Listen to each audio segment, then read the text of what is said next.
My name's Chris Lee, from the Larrakia people in Darwin in the Northern Territory, skin name Bandera, and that's Larrakia through my mum. She's Larrakia, bit of Tiwi, Filipino. Dad is from just near Broome, Kurri-Jarri people, so that's where that sort of China origin come from. Grew up in Darwin, like I said, born and bred. Ended up with 5 brothers, so there were 6 boys and 4 girls in my family until mum and dad adopted a family of 4. So it became 14 of us in a 4-bedroom housing commission house in Ludmilla. And, but you know, life was good. We lived next door to Bagot Aboriginal Reserve, and forever, you know, over in Bagot playing with all the Murray kids from Arnhem Land and around. And then Cyclone Tracy hit 74.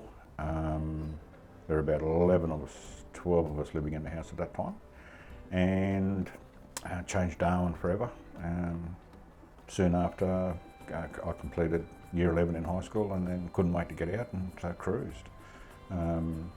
Yeah, just went wandering all around the country. We ended up in Alice Springs for a number of years. I went into youth detention actually here in Brisbane Youth Detention Centre, and so I tried to keep fit, and then I went into adult corrections, and you know, I was doing weights and running and thinking I was really healthy and, you know, fit. And all that time, my diet never changed, my alcohol intake never changed, so I made all the wrong lifestyle decisions. And when I got diagnosed by the Aboriginal Medical Service, I was like, "You sure? No, you know, this can't be." So I immediately, I wanted to know, what is this diabetes? What the hell is it? So I started, like everyone, Googling and Dr. Google and YouTube, and there's so many different and diverse viewpoints on what diabetes is and what you should do about it and all of this. And I was starting to get confused. I was, oh no. So I was lucky enough that I found a doctor at the medical service that, and I'd been through a few, but this doctor I trusted. He actually made sense to me, and he's a little bit of a grumpy bastard, and I responded well to that, because I didn't need that, you know, mollycoddling. I didn't need to be pampered, or, you know, I needed someone to say, for F's sake, this is what diabetes is, this is what it's doing to your body. You need to start making some real serious lifestyle choices, otherwise you're going to die. The statistics for Aboriginal men in particular was frightening. So one of the first things, and it took a little while to compute, but I started to realise, and I've got 4 daughters, and you know, I want to be around for them. So the first thing I did was give up smoking. As a correctional officer, I'd do a pack and a half a day, Winnie Blues, and that was contributing to my overall unhealthiness. And once I did that, I got my sense of taste back, and I started to research more about, because I thought it was just sugars. I stopped sugars, so I stopped cool drink, and I was, instead of bourbon and Coke, I would do bourbon and soda, right? Thinking that's, you know, yay.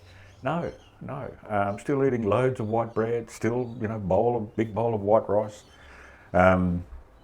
So it wasn't the sugar, and it was a little bit more research and talking to the doctors, talking to you fellas. And I found the social media forum really helpful, really helpful. I was, brother, you know, I was saying, oh, my sugars are still high on the online forum. So it's other Murrays, you know, and I responded better to that too, because they have the same lived experience as me. They're going through this same journey, but some of them are a little bit more advanced than me. So I'd be, you know, gosh, what do I do? And there were suggestions about, you know, there's one brother put up, this is my bloods after having a certain meal, and then this is my bloods after having, you know, so white rice versus brown rice or something like that, you know. Okay, so nearly gagged first time I had brown rice, but now that's all I eat. And I tried to cut out all pastas, potatoes, you know, love potato, you know, anyway. So it was starting to make some lifestyle choices, but my bloods were still high. My HB1AC or whatever it is was still high. I started on metformin, thinking that, and of course there's YouTube. No, don't. Metformin's evil. But I need to, while I go through this lifestyle changes, I needed that help. Trying a couple of different things at the moment. Most mornings at 5:20, 5:15, 5:20 every morning. And it's getting cold now, brother, so it's getting harder. But my daughter and I get up and we do cardio one day. So we'll go for a 30-minute walk, and there's a little hill where we live, so I do a little bit of a run and blowing hard at the top of that. And then the next day we'll do weights. So I've got a set of kettlebells that we go through and do some strength exercises and alternate. So cardio, strength. So we do that.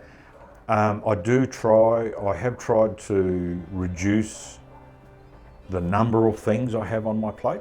Garlic bread, my weakness, Bruss, my absolute weakness. Trying to develop that self-control, that will. I want to, we only talked about this the other day, that I wanted to develop where my mind is stronger than my body. But I travel a lot too, so it's really hard to maintain an exercise and diet when you're on the road. But I've developed some strategies now where I've got a whole series of body weight things that I'll do in the room, and I've got a band and stuff that I'll try and do. But diet, you know, I'm still working on it. It's a work in progress, but yeah, thanks. I'm trying hard.